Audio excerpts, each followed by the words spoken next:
트럼프 당선인 측과 공화당 의회가 오랫동안 부인해왔던 사회 안정망, 메디케이드와 푸드 스탬프 혜택 줄이기를 논의하기 시작했습니다. 세금 감면을 연장하기 위한 게 가장 큰 목적입니다.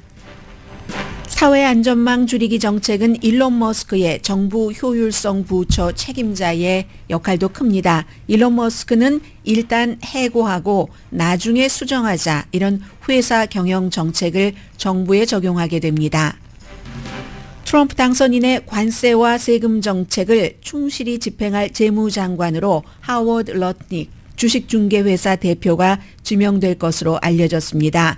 러트닉 지명자는 현재 인수위원회를 이끌고 있고 현 회사의 대표 자리를 놓고 회사 창업주의 아내와 싸워서 이긴 사람입니다. 이번 지명은 일론 머스크와의 싸움에서도 이긴 셈입니다.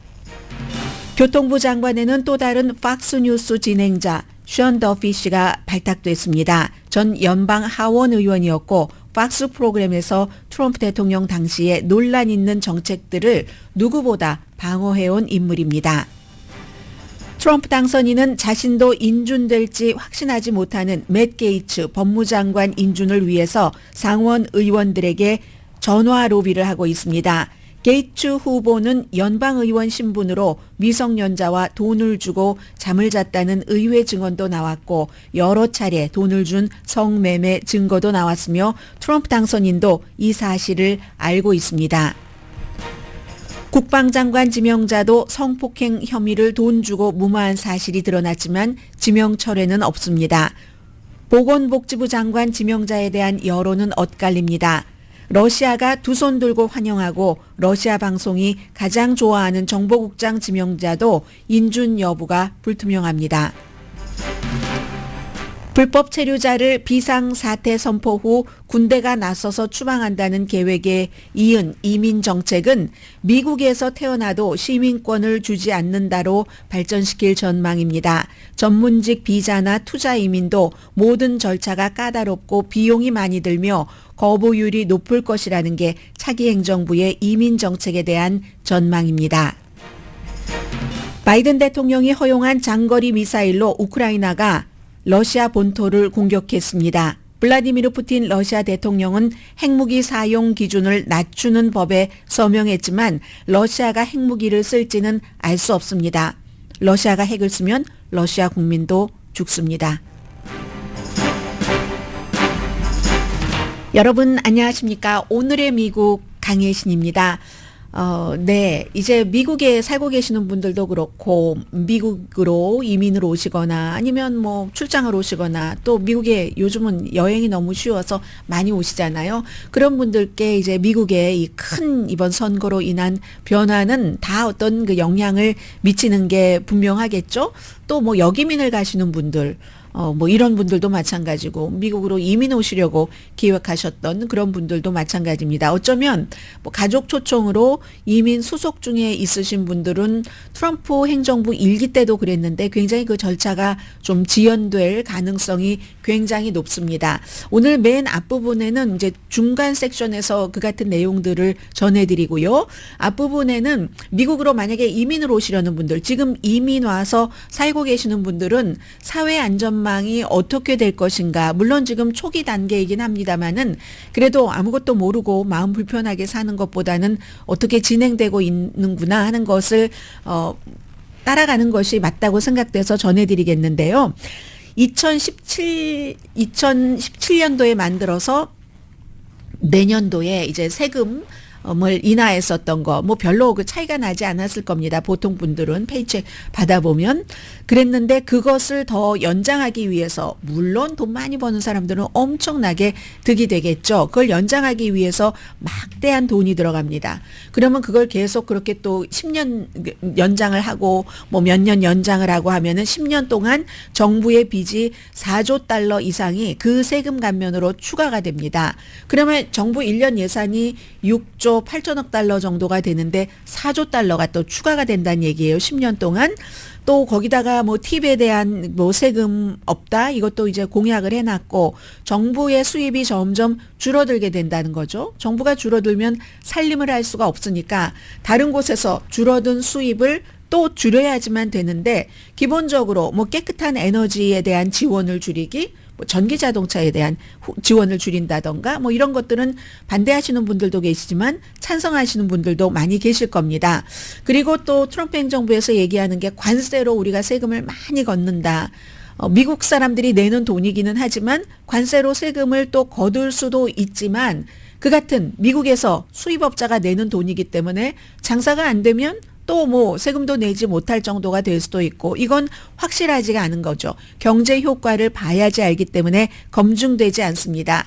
그래서 정부가 세금 감면을 계속 하기 위해서 더군다나 이제 기업에 대한 세금 감면은 엄청난 규모잖아요. 그러려면 어디선가 줄여야지 되는데 확실하게 줄일 수 있는 곳은 지금 나가고 있는 곳에서 줄일 수밖에 없는 겁니다. 메디케이드, 푸드 스탬프, 연방 프로그램에 대해서 여기서 어떻게 줄일 것인가 하는 것을 이미 논의를 하기 시작했습니다. 그러면 미국 인구 3억 뭐 몇천만 명 가운데서 7천만 명에게 영향을 주는 프로그램입니다.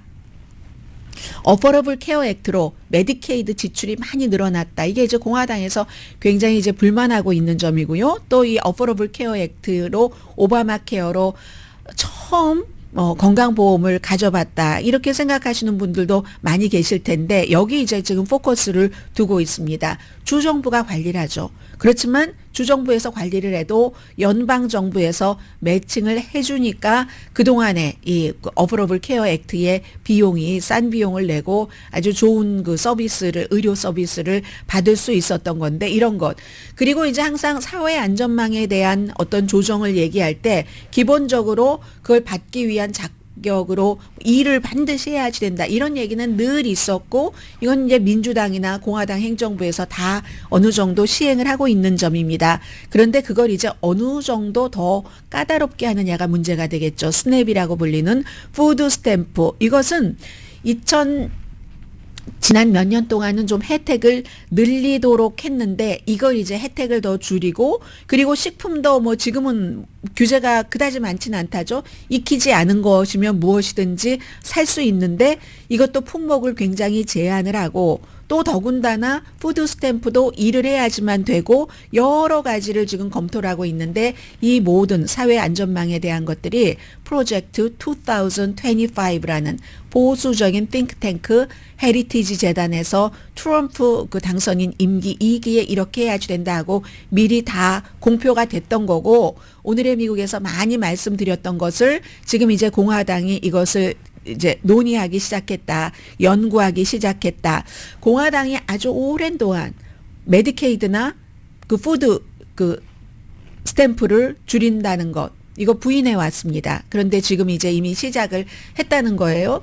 제가 어제 저녁에 이제 떡국떡을 하나를 사려고 회사에서 가까운 마켓을 갔습니다. 마켓을 갔는데 아마 다른 때 같으면 계산대에서 무척 오래 몇 분 이상 제가 서 있었는데 어쩌면 조금 춥고 해서 조금 짜증이 났을 수도 있는데 전혀 짜증이 나지 않았습니다.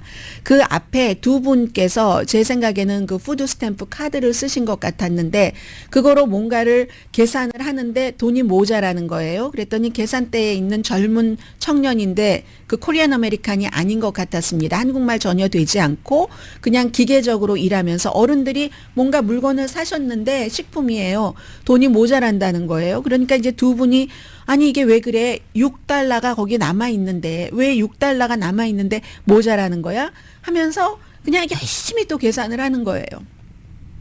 그러다가 결국은 어디서 작은 그 비닐봉지 있죠. 비닐봉지에서 1달러 22센트를 두 분이 어떻게 이렇게 찾아내서 또 주고 그 가운데서도 또 뭐 10센트는 뭐 돈이 아니라는 등 뭐 이런 약간의 이런 것들이 있고 해서 제가 그걸 보면서 이제 두 분이 조금 미안해 하시는데 저는 하나도 괜찮았습니다. 아, 제가 뉴스를 하는 사람이니까 앞으로 이제 이런 많은 프로그램들이 어떻게 조절이 되면은 저보다 나이가 많으신 저런 어르신들께서 지금보다도 더 6달러가 남았는데 왜 모자라지? 이렇게 생각을 하셨던 그런 분들이 어쩌면 더 고생을 하실지도 모르겠다. 제가 안 해도 되는 말을 일단 말씀을 드렸습니다. 아직 초기 단계이기 때문에 어떻게 될지는 모르지만 뭐 만약에 줄여지지도 않고 그런 거 받는 분들도 전부 일을 하기가 참 어려운데도 일을 하라고 그렇게 규정이 나올지도 모릅니다. 여러분들께서는 전부 이제 그런 것에 대해서 마음가짐은 조금 잡으셔야지 될 것 같고요. 초기 단계라는 건 말씀을 드립니다. 그리고 이 모든 것들을 또 절약하고 줄이고 사람도 그렇지만 연방 공무원도 그렇지만 그런 프로그램을 맡아서 진행할 사람이 비벡 라마스와미와 비벡 라마스와미보다는 일론 머스크라는 사람이 훨씬 중요하죠. 정부 효율성 그 부서의 헤드인데 그것도 급격힙니다. 2년도 안 되는 기간까지. 그러니까 내년에 임기가 1월 20일에 시작을 해서 그 다음에 7월까지인가를 줬잖아요. 그러면은 1년 뭐 7개월 정도 됩니까? 그동안에 다 뭔가를 해라? 일론 머스크는 오케이 6조 8천억 달러에서 뭐 우리가 2조 달러 정도는 삭감할 수 있어.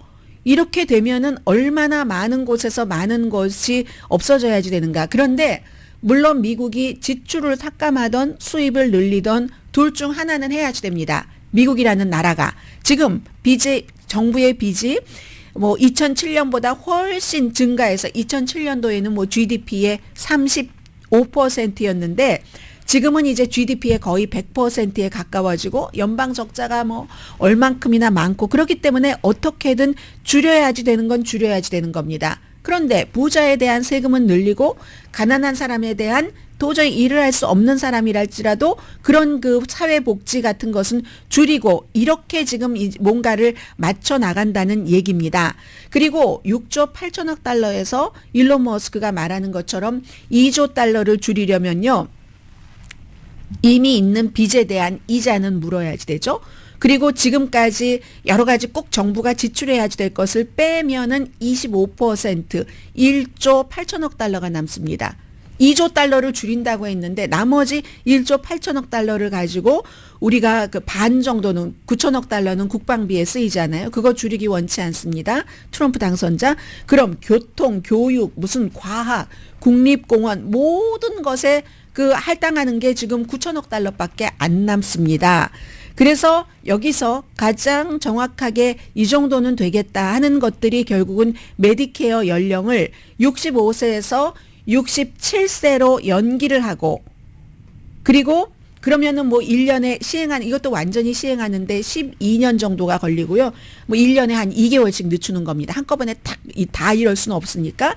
그러면 이제 연간 뭐 500억 달러가 절약된다. 뭐 이런 얘기들을 하고 그리고 이제 연금이죠. SSI 같은 이런 연령도 67세에서 70세로 높이는 것을 고려를 하고 이게 이제 가장 가능하다는 거죠. 이렇게 돼도 또 뭐 1년에 500억 달러 정도 그래봐야 1000억 달러네요. 이걸 감소를 할 수가 있다. 그래서 만약에 정부 효율성 부서 그 일론 머스크가 정말로 용감하다면 그래봤자 얼마 안 되잖아요. 뭐 2조 달러를 깎는다는데 뭐 1000억 달러 정도밖에 못 깎으니까 정말로 용감하다면 정부 지출을 줄인다면 최종적인 목표는 세금 제도를 바꿔야지 된다 하는데 이 바꿔야지 된다는 세금 제도는 점점 세금은 거기에 감면을 해주면서 이렇게 한다고 하니까 이게 어떻게 갈지는 모르겠습니다.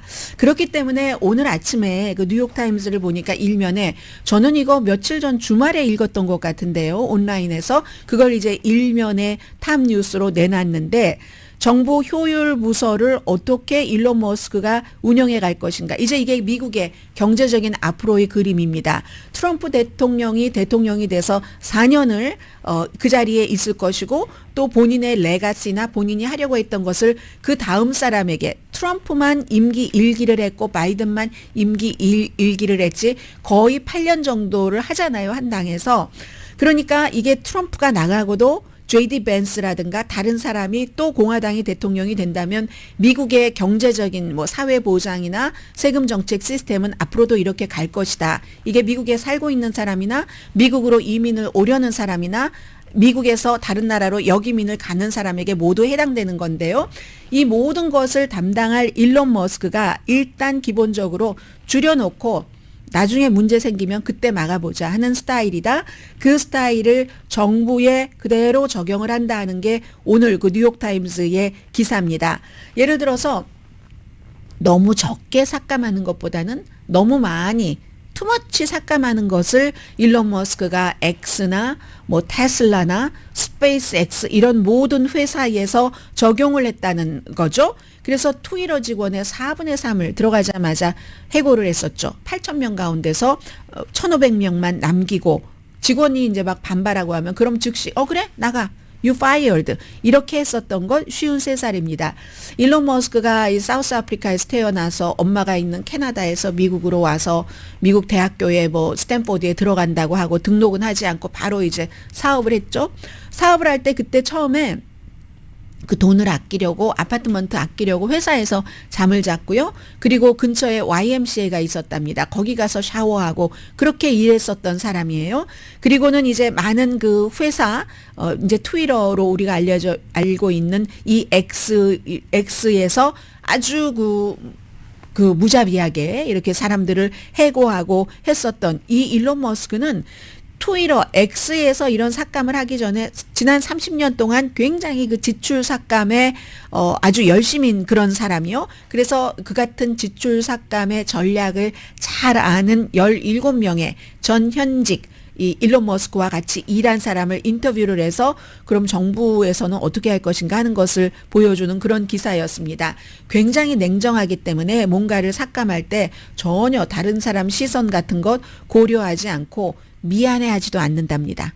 미안한 감 전혀 없고 의식하지 않고 그리고 사람뿐만이 아니라 무척 그 싼 부품을 많이 쓴다고 하거든요. 이런 것들이 사실은 모든 일을 빨리 하고 불가능한 일을 가능하게 하고 그런 건지도 모릅니다. 그래서 예를 들어서 스페이스X의 그 로켓 부품에도 불필요하다고 생각하는 것은 전부 없애버리고 뭐 이게 만약에 100억 달러 정도를 들어야지 돼. 이 커다란 뭐 탱크 하나를 만들려면 그러면 그걸 어디서 고철 같은 것을 이렇게 사서 용접을 해서 한 반 정도로 뭐 40억, 50억 달러로 줄인다던가 이런 식으로 이제 회사를 뭐 비용을 싸게 들이고 빨리 뭔가를 성취를 한다는 굉장히 이제 장점이기도 하죠. 그렇다더라 해서 순자산이 이제는 3천억 달러가 넘는 일론 머스크가 이 같은 지출 삭감을 정부에 운용을 하는데 그래서 그리고도 돌아갔어요. 회사가 X도 돌아가고 물론 부작용은 있지만 테슬라도 스페이스X도 연방정부가 그들과 계약을 해야지만 연방정부 나사 일이나 국방부 일이 돌아갈 정도로 일이 돌아갑니다. 돌아가니까 이걸 그대로 적용을 하겠다는 거고 그러나 물론 안전 문제 같은 것은 많죠. 그래서 일론 머스크가 지금 20개도 넘는 고소라든가 연방정부로부터 리뷰 같은 거 받고 있잖아요. 테슬라 같은 경우도 2021년부터 테슬라의 자율주행 그 기술에 레이더 센서를 사용을 하지 않고 돈 많이 드니까 그리고 뭐 우리 인간 운전자의 시야를 모방하는 그런 그 카메라에 의존을 하는데 이게 이 비용이 전체적으로 한 5분의 4를 줄일 수 있답니다. 그러니까 연방정부 지출 4분의 3을 뭐 어떤 부서는 없앤다 뭐 이런 게 나오는 거죠. 3분의 1을 줄인다는 게 나오는 거죠.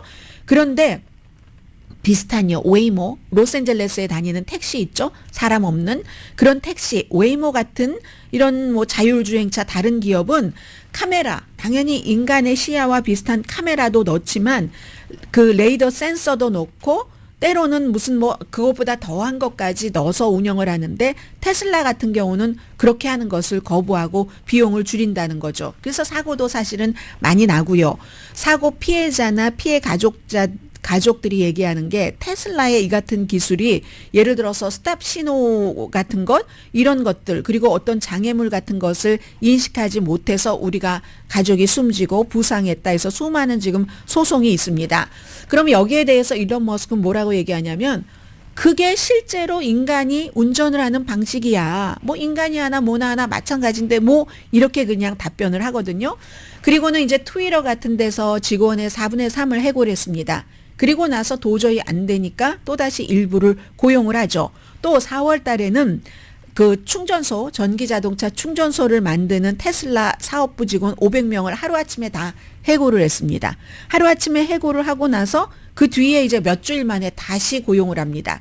그러니까 그 뉴욕타임스가 일단 해고하고 나중에 픽스해버리자 뭐 이런 식의 이제 일론 머스크의 스타일이라는 얘기죠. 해서 2022년도 12월 달에 일론 머스크가 그 트위터 돈을 절약해야지 된다 하면서 사무실 청소를 하지 않게 했습니다. 청소를 하지 않게 하니까 화장실 같은 데도 엄청 더러워서 쓰레기통이 넘쳐나고 화장지 같은 것도 안 걸려 있으니까 뉴욕의 그 사무실의 한 직원이 화장실 휴지를 집에서 회사로 가지고 가서 무슨 뭐 금속 옷걸이에다가 그걸 이렇게 걸어서 임시로 이렇게 사용을 했었다. 그러니까 이제 이 같은 마인드로 굉장히 회사의 비용을 절감을 했지만 정부 비용도 이렇게 절감을 하려고 한다. 그러니까 앞으로 이제 더군다나 일론 머스크가 정부 효율 그 부서에서 일을 하는 2년 동안은 굉장히 연방 그 지출로서 어떤 그 혜택을 입고 있는 그런 분들께는 그 놀라움이 들어갈 수도 있다 하는 것을, 그렇지 않으면 좋지만 그러나 이제 일상생활과 연관이 있으니까 좀 그 각오 내지는 다짐 같은 것을 해보는 것이 좋을 것 같고요. 그리고 이제 앞으로 미국으로 오시는 분들도 굉장히 풍족했었던 그런 것들이 전과는 달라질 것이다 하는 정도는 좀 알고 계시면 좋을 것 같습니다.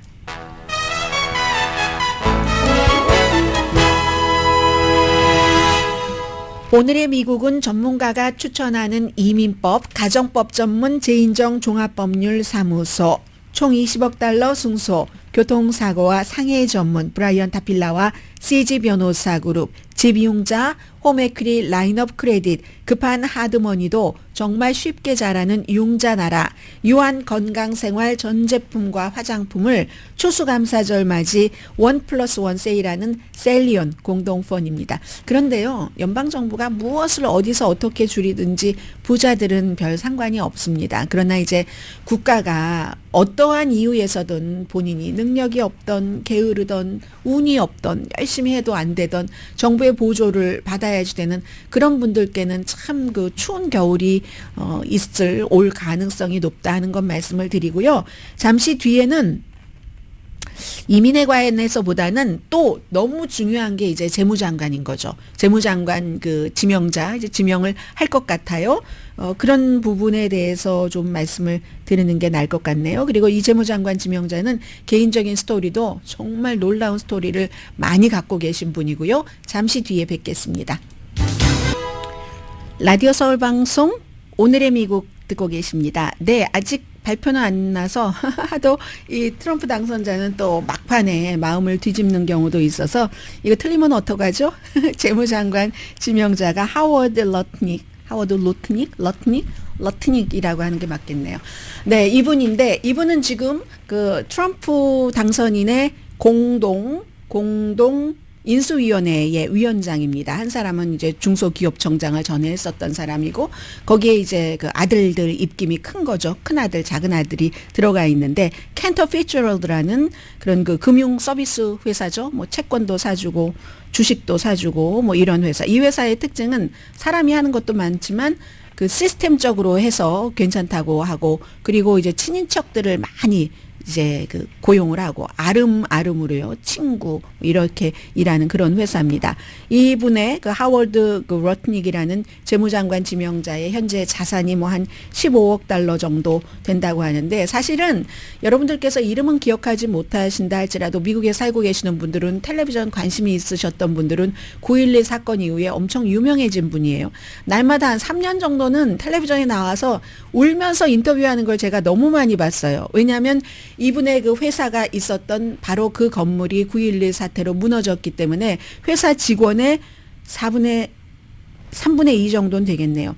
960명 중에 658명의 직원을 9.11 사태로 잃어버린 분입니다. 동생도 그 사건으로 숨졌거든요. 지금은 이제 이분이 그래서 9.12 사태 본인들 그 회사의 직원 가족들에 대한 구호 기금도 마련했지만 얼마나 냉철한 사람이냐면 그 당시에는 CNN 방송에 지금 숨졌죠. 그분 얼마 전에 숨지셨던가요? 레리 킹. 6시면은 레리킹 라이브가 있었잖아요. 레리킹과 라이브를 하면서 어쩔 수 없다 수학이다 하면서 사건이 일어나고 나서 나흘 만에 숨진 직원들에 대해서 봉급을 줄 수가 없다. 딱 발표를 해버린 거예요.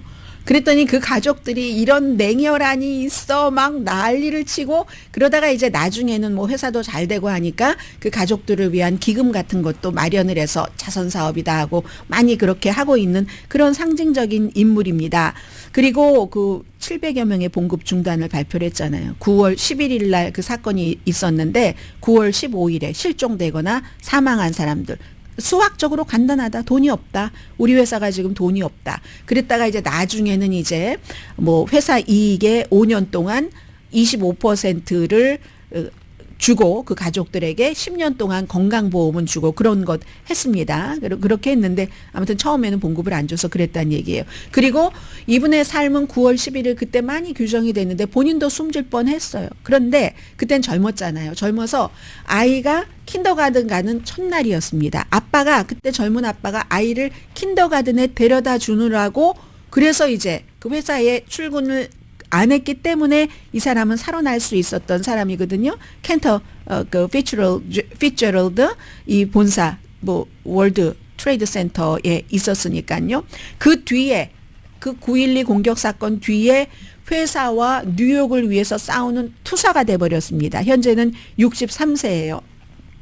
그리고 트럼프 당선인에게 기부를 많이 했었던 사람, 그러니까 이제 인수위원회의 위원장까지 맡는, 이건 인수위원회 위원장이 한 4,000명 정도의 정부 직책을 채우는 그런 자리잖아요. 그리고 이분은 나는 사람 중독자다. 사람하고 이렇게 하는 걸 좋아해요. 그런 사람에게는 적절한 자리인지도 모르죠.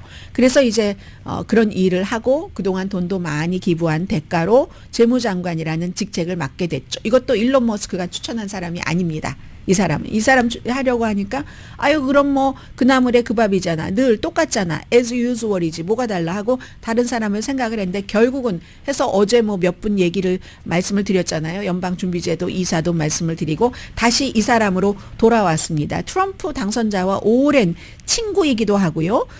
그리고 이분은 그래도 사람을 고용할 때 이런 원칙이 있었습니다. 양심적이고 유능한 사람만 고용해라 하니까 사실은 또 일론 머스크와 많이 부딪히기도 했죠. 지금 법무장관 같은 맥 게이츠 같은 사람도 일론 머스크가 강하게 밀고 그런 사람이니까요.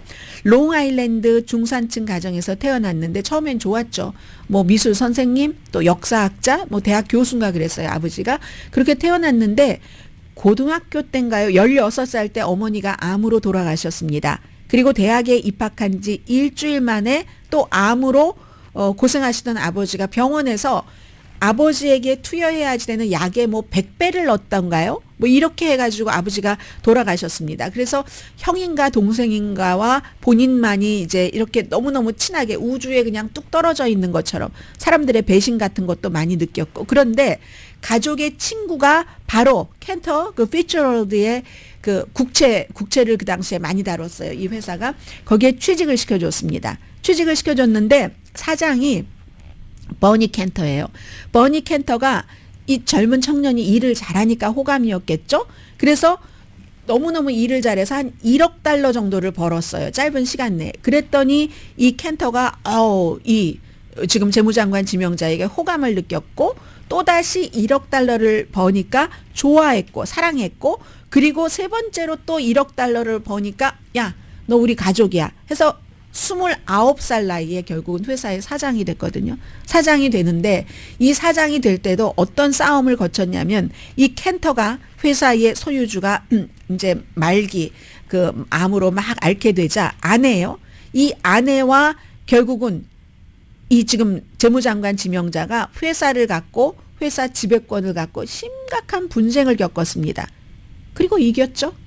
이겨서 이 아내는 우리 남편 장례식에 오지 마라 하고 안 가고 본인은 이제 막 이쪽으로는 자유의 여신상이 보이고 이쪽으로는 그 맨하탄이 보이는 그 성공의 미국 드라마 보면 성공의 상징의 그런 파노라믹 뷰를 가진 고층 건물 여기에 이제 그때부터 젊었을 때부터 사장을 하게 된 그런 겁니다. 그렇게 사장을 그 전에 이제 그렇게 해서 이미 사장으로 있다가 2001년도에 9.11 사태가 일어나서 완전히 악몽으로 바뀌고 본인은 이제 그 순전히 운이 좋아서 살아남았고 이런 일이 있어서 굉장히 이제 이 사람도 처음에는 아니 어떻게 나흘 만에 직원들에게 자기는 그렇게 해서 그 회사 사장이 되고 돈을 안 준다고 해서 무정하다, 매종적이다, 뭐 무슨 뭐 이중적이다, 미디어에 굶주린 사람이야, 저 맨날 뭐 울더니 뭐 악어의 눈물이야, 뭐 이런 얘기를 많이 했지만 어쨌든 살아남아서 여기까지 온 사람입니다. 그 뒤에 트럼프 등장으로 마가를 완전히 수용을 하고 그리고는 얘기하는 게 관세를 물려야지 된다. 나머지 세계에 관세를 물려야지 된다는 트럼프 그 대통령의 그 메시지를 아주 잘 전달하는 거죠. 그리고 암호화폐를 굉장히 많이 갖고 있습니다. 차기 인준을 받아서 재무장관이 된다면 이 사람이 당연히 암호화폐에 대한 규제를 하지 않을 것으로 전망을 하시면 이제 여기서 경제적으로는 그게 좋을 것 같고요. 본인이 뭐 비트코인을 뭐 몇 억 달러를 갖고 있다고 인터뷰하는 것 들었습니다. 그리고 무슨 뭐 소득세가 없었던 그 시절 옛날 그 시절을 막 이제 좋아하고 얘기하고 하거든요. 그래서 이분이 유튜브가 한창 그 가짜 뉴스 같은 것을 많이 없애고 할 때 그때 럼블을 이제 만들게 돈도 다 대고 했었던 뭐 이랬던 사람이고 그리고 아무튼 근데 굉장히 좋은 점 중에 하나가요. 아주 재능인데 직원들에게 꼭 그걸 해야지 될 것 같은 그 사명감을 불어넣는 데는 지금 이제 재무장관으로 지명될 것으로 알려진 하워드 루트닉 이런 그 캔터 그 피츠럴드 회사의 대표 이분입니다. 근데 이제 일론 머스크를 이긴 거예요. 결국은 이제 이런 스타일의 이분이. 그리고 또 어제 그 트럼프 대통령 당선인이 팍스의 진행자입니다. 션 더비라는 분을 교통부 장관으로 지명을 했는데 전에 이분은 오랫동안 위스콘신에서 뭐 오랫동안이지만 워낙 나이가 젊었을 때 했네요.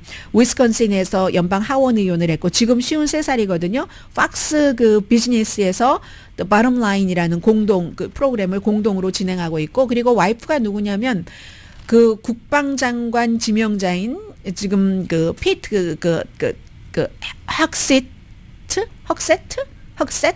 이 그 국방장관 지명자와 같이 주말에 팍스 앤 프렌즈를 공동 진행을 하는 그런 그 레이첼 캄퍼스 더피가 와이프거든요. 그러니까 와이프하고 남편이랑 같이 그 팍스에서 일을 하는 거예요. 원래 이 사람이 인물이 좋아요. 인물이 좋아서 무슨 보스턴이던데 뭐 그런 리얼리티 프로그램 하다가 만났었고 그건 팍스의 프로그램은 아니고요. 그렇게 해서 만나서 결혼을 해서 아이가 9명이에요. 이 젊은 사람이 53살밖에 안 되는데 9명의 아이를 낳아서 연방 하원 의원을 그만둘 때도 2011년부터 2019년까지 하원 의원을 했는데 공화당이죠 당연히. 그때 하원 의원이 될 때는 티파리 열풍이 불 때였습니다. 그때 이제 하원 의원을 했는데 그만둘 때는 왜 그만뒀냐면 아내가 9번째 아이를 임신하고 있었는데 임신 중인데도 아이가 이제 여러 가지 심장 질환도 있었고 다운 신드롬이다 했으니까 이 아이가 태어나면 내가 이 아이를 돌봐야지 하면서 결국은 이제 정치계를 떠나서 지금은 그 팍스에서 트럼프가 뭐 대통령이고 뭐 이럴 때는 굉장히 트럼프 대통령의 특히 무슨 무슬림 입국 금지령 같은 거 내렸잖아요. 그때도 너무너무 열렬하게 트럼프를 방어를 했습니다. 아니 뭐 임신데 뭐 90일인데 그걸 갖고 뭘 그래. 그랬던 사람이 이제 교통부 장관으로 지명이 돼서 만약에 인준이 된다면 예산이 1,100억 달러고 1년입니다. 5만 5천 명 정도 직원이 있고 미국의 항공, 뭐 철도, 무슨 뭐 도로, 기간시설 여러 가지 교통 정책을 담당하게 되죠. 지금 이제 핏 브리저즈가 있는 그 전에 그리고 검사이기도 했어요. 리얼리티 TV 스타 그 이전에는요. MTV에서였군요. The Real World 그 버스턴이라는 1997년도 거기서 이제 와이프를 만나서 결혼을 했습니다. 그래서 어제 트럼프 당선자가 이 사람은 아이가 9명이나 있어서 아이들과 가족의 여러 가지 그 안전, 대중교통의 안전 같은 것을 누구보다도 잘 책임질 사람이다. 이렇게 소개를 했죠. 그리고 이제 더 중요한 것은 트럼프 그 대통령 당선인이 맷 게이츠라는 법무장관 지명자를 다른 사람으로 아직까지는 바꿀 뜻이 없습니다. 참 지명되기 어렵다는 것을 본인도 사적으로는 인정을 한답니다. 그런데도 개인이 보통 후보가 상원 의원들에게 전화를 걸어서 저 좀 해주세요, 잘 봐주세요 하고 뭐 전화도 걸고 찾아가기도 하고 하잖아요. 심지어 연방 대법관 지명자들도 이건 대통령이 지금 대신해주고 있어요. 그런데 이제 어제 하원에서 증언한다고 하는 것은 이거 거짓이면 엄청나게 벌받아야 할 것을 선서하고 하는 겁니다.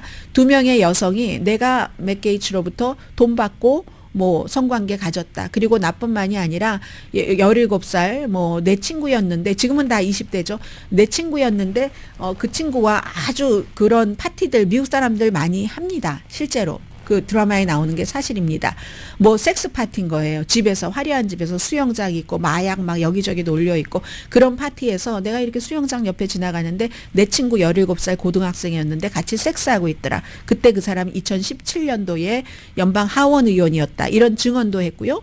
그리고 이제 이 사람이 맥 게이츠가 돈을 준 것이 그 벤모하고 페이팔로 돈 지불한 이런 것들도 나오고 했는데도 지금 대통령이 이 사람을 계속 법무장관으로 한다고 지금 하고 있다고 하고요. 그리고 또 국방장관에 대해서도 지금 국방장관도 성폭행에 대해서 뭐 돈 주고 무마했고 그 이유는 내가 일자리를 잃어버릴까 봐 그랬다. 이렇게 얘기는 하는데 아무튼 그것도 지금 이제 철회하지 않고 있고 그래서 윤리위원회가 일단 법무장관 지명자에 대해서는 다음 주 수요일에 만나서 논의를 한답니다. 왜냐하면 상원에서 우리 이 사람 인준 그 결정을 지으려면 하원에서 윤리위원회에서 조사한 것을 좀 줘야지 되겠어 하니까 줄지 말지 이것을 이제 결정을 하는 그런 것인 것 같습니다. 아무튼 뭐 이런 정도 있고요. 나머지는 잠시 뒤에 또 전해드리겠습니다. 지금 이민 문제를 조금 말씀드리자면 뭐 유학생 이민 고려하시는 분들 뭐 다 해당이 되는 얘기인데요. 어제 말씀드린 것처럼 국가 비상사태 선포하고 미군을 활용을 해서 불법 이민자를 대량으로 추방을 하겠다. 기본적으로는 이 내용이고요. 그러면 주 방위군을 연방화한다는 얘기도 됩니다. 뭐 그 주에 주지사가 공화당 주지사가 허락을 한다면 민주당 주지사가 예를 들어서 추방을 시키려면 주정부에서도 협조를 해야지 되는데 이쪽에서 협조하지 않으면 다른 예를 들어 텍사스나 뭐 애리조나나 이런 데에 그 주지사가 연방정부와 협조를 해서 그쪽 방위군을 연방으로 해서 이쪽으로 보낸다던가 이런 식으로 한다는 겁니다. 왜냐하면 이걸 집행을 할 사람이 뭐 이민 관세국 뭐 이 같은 일을 하는 사람이 2만 명밖에 안 됩니다. 그런데 1,100만 명을 어떻게 추방을 할 것이며 또 추방이 된다 할지라도 그럼 나머지 일은 값싼 노동력을 어떻게 채울 것이며 문제는 많지만 어차피 이건 1,100만 명 절대로 다 내쫓지 못하는 것 다 압니다. 100만 명을 추방하는데요. 9,600억 달러 정도 듭니다. 9천억 달러가 1년 연방 국방부의 예산입니다. 그래서 그리고 또 하나 이거에 더 나가서 출생 시민권을 끝낸다. 이건 많이 얘기가 됐었잖아요. 미국에서 태어나면 부모의 신분과 상관없이 태어나면 시민권을 주는 이것도 이제 없앤다. 어떤 식으로 없애냐면 그 태어난 어린아이에게 여권 발급이라든가 뭐 소셜 시큐리티 넘버 같은 것을 중단한답니다. 그럼 시민권 확인을 할 수가 없는 거죠. 시민권 신청도 할 수가 없는 거고 그렇게 해서 이건 이제 이번에 그 지명한 인사를 통해서 이렇게 할 것이다 하는 것이 다 드러난 거죠. 뭐 우리 미국이 한 번도 가본 적이 없는 가장 큰 추방 작전과 그 이유까지를 지금 기획하고 있는 건데 어제 제가 더 힐의 어떤 그 대학 교수가 쓴 글을 소개를 해드렸더니 뭐 어떤 분이 오버하지 말라고 그러시던데 그 글을요. 더 힐에서 어제 가장 많은 사람들이 읽었습니다. 뭐냐면은 일단은 이제 불법 체류자 추방 이런 거 하고 그 뒤로는 시민권자라 할지라도 뭔가 시민권을 받을 때 서류를 잘못 적었다던가 하는 사람들을 무작위로 이건 모두가 다 하는 건 아니고 본보기로 무작위로 출연해서 그걸 뭐 이렇게 추방한다던가 이런 것도 한다는 얘기 어제 가장 많이 본 기사예요.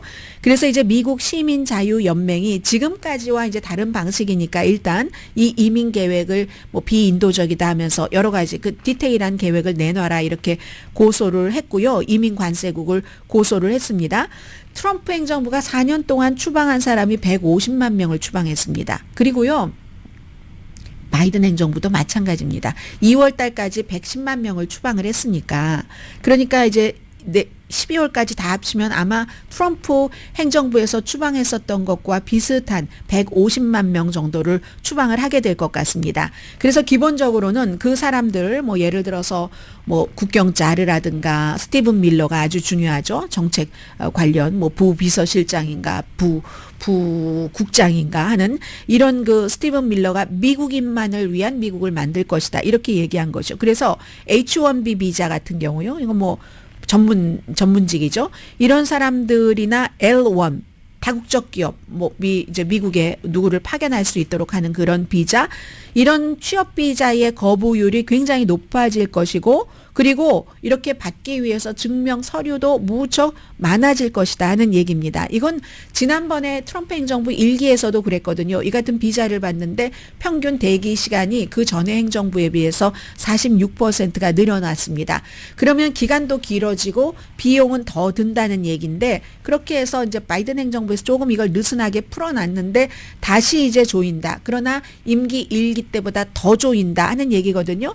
바이든 행정부가 해왔던 이민 정책의 모든 것을 흔적을 남기기를 원치 않는다. 이런 지적을 뭐 띵크탱크에서 지금 하고 있는데, 예를 들어서 H1B 비자를 갖고 있는 분의 배우자는 일할 권리 완전히 거부당하고, 그리고 L1 비자를 갖고 있는 분의 배우자는 뭐 취업 허가를 신청을 해야지 된다던가 이런 식으로. 그리고 현재는 대학교 졸업하고 최대 3년 동안 미국에서 일할 수 있는 그런 그 권한을 주는 것, 그리고 나서 이제 뭐 이런 것도 뭐 제한된다던가, 아니면 취업 비자나 가족 관계를 통해서 영주권으로 이제 바꾸려고 하는, 이건 굉장히 많이 면접을 또 본다거나 어렵다는 겁니다. 뭐 여기에 뭐 구태여 인종을 따지자면 인도계와 중국계가 더 힘들다는 거거든요. 왜냐하면 이거를 그 쿼터를 91년도에 제한을 해놨기 때문에 어떤 인종에 대해서. 그래서 대기 기간이 길어지고 갱신하는 것도 절차가 엄청 까다로워진다는 것. 그렇게 될 경우는 얼마 전에 바이든 행정부에서도 이게 미국이 너무 심하다 하는 것을 말씀드린 적이 있는데, 더 심해지고 그렇게 되는 경우는 뭐 미국에서 공부만 하고 뭐 인재 같은 사람들이 뭐 미국만 나라냐, 뭐 캐나다나 호주나 이런 다른 나라로 뭐 두바이 같은 데까지 다 갈 수 있다. 그래서 결국은 이런 것들이 꼭 그걸 신청하고 이러는 뭐 가족 관계뿐만이 아니라 많은 것에 이제 미국에 변화를 줄 수 있다 말씀을 드리고요. 잠시 뒤에야 이제 러시아 우크라이나 문제 전해드리게 됐네요. 라디오 서울 방송 오늘의 미국 듣고 계십니다. 우크라이나가 미국의 바이든 대통령이 공식적으로는 확인해 주지 않았지만 영원히 확인하지 않을지도 모릅니다. 미국이 낸 그 장거리 미사일로 결국은 공격을 했습니다. 러시아 땅을 공격을 했는데, 제가 그 지역을 봤더니 바로 지금 북한군이 있는 북쪽으로 접해 있는 그 크루쿠스 지역의 위에 그 브리안스크, 그러니까 우크라이나로서는 북쪽이고요. 그쪽에 이제 그 탄약고를 공격을 했답니다. 그래서 러시아가 지금 발표하기를 러시아 방공망이 미사일 5개 격추하고 6개를 발사했네요. 1개를 손상시켰다. 러시아도 지금까지 경험하지 못한 상황을 경험을 하는 겁니다. 푸틴의 반응 너무 중요합니다. 핵무기 사용 기준을 낮춘다. 어떻게 낮추냐면은 핵 보유국의 지원을 받는 국가가, 어떤 나라가 러시아에 대해서 공격을 하면 그건 같이 똑같이 한다. 말하자면 지금 미국의 지원을 받은 우크라이나가 러시아를 공격했기 때문에, 미국이 핵 보유국이니까 이 우크라이나도 핵 보유국처럼 똑같이 공격을 한다. 핵을 쓸 수 있다. 한마디로 이 얘기예요. 그 당시에 사실은 우크라이나가 그 많은 핵을 포기한 것은 미국과 약속만 해서 그런 것도 아닙니다. 러시아도 약속을 했어요. 공격하지 않겠다고. 그리고 지금 이렇게 돼서 천일이 왔는데, 그럼 제일 중요한 것부터 시간 때문에 말씀을 드리자면은, 블라디미르 푸틴이 핵을 쓸 수 있는가, 이 부분에 대해서 핵을 쓸 수도 있다고 지금 얘기를 한 거잖아요. 설명을 한 거죠. 핵을 쓰면은 우크라이나만 죽는 게 아닙니다. 그 주변에 다 러시아도 죽습니다. 그렇기 때문에 핵을 함부로 쓸 수는 없을 것 같다. 그러나 그럼에도 불구하고 지금 유럽 쪽에서 들어오고 있는 뉴스를 보면은 독일도 뭐 3차 대전을 준비를 한다고 하고, 그리고 이제 오늘이 그 미국 날짜로 따지면 러시아가 우크라이나를 침공한 1000일인데 그동안에 정말 유엔이 얘기하기를 수없이 많은 사람이 뭐 만 몇천 명의 우크라이나 사람들이 숨지고, 지금 트럼프 측에서는 내가 조금 있으면 들어가는데 왜 이렇게 우크라이나에 무기를 주고 그래? 이렇게 얘기를 하지만 만약에 바이든 행정부와 트럼프 행정부의 우크라이나에 대한 생각이 같았다면 뭐 그때요 이 나가는 대통령이 이런 일을 했을까 싶기도 하고, 나가는 대통령 쪽에서는 이렇게 말합니다. 미국의 대통령은 한 사람이다. 대통령의 임기는 3년 10개월이 아니라 4년이다. 이렇게 얘기를 하면서 이제 우크라이나가 할 수 있는 데까지는, 이거 극적으로 우크라이나의 운세를 어떤 식으로 바꾸지는 않겠지만 트럼프가 들어와서 뭔가 그 협상을 한다면 우크라이나를 조금이라도 더 좋은 위치에 있도록 하기 위해서 북한군 그쪽에 보내지 말아라 하는 얘기였다. 뭐 이런 것 아니겠어요? 오늘의 미국은 전문가가 추천하는 이민법, 가정법 전문 재인정 종합법률사무소, 총 20억 달러 승소, 교통사고와 상해 전문 브라이언 타필라와 CG 변호사 그룹, 집 융자 홈에퀴리 라인업 크레딧, 급한 하드머니도 정말 쉽게 잘하는 융자나라, 유한 건강생활 전 제품과 화장품을 추수감사절 맞이 1+1 세일하는 셀리온 공동후원이었습니다. 10시에 브라보 마이라이프 방송됩니다. 그리고 지금 블라디미르 푸틴은 그 트럼프의 협상이 통하지 않을 것을 이미 계산을 끝냈다라는 얘기도 나옵니다. 그래서 볼로디미르 젤렌스키 우크라이나 대통령 암살 작전 지금 플랜 세웠다는 얘기도 들리고요. 강혜신이었습니다.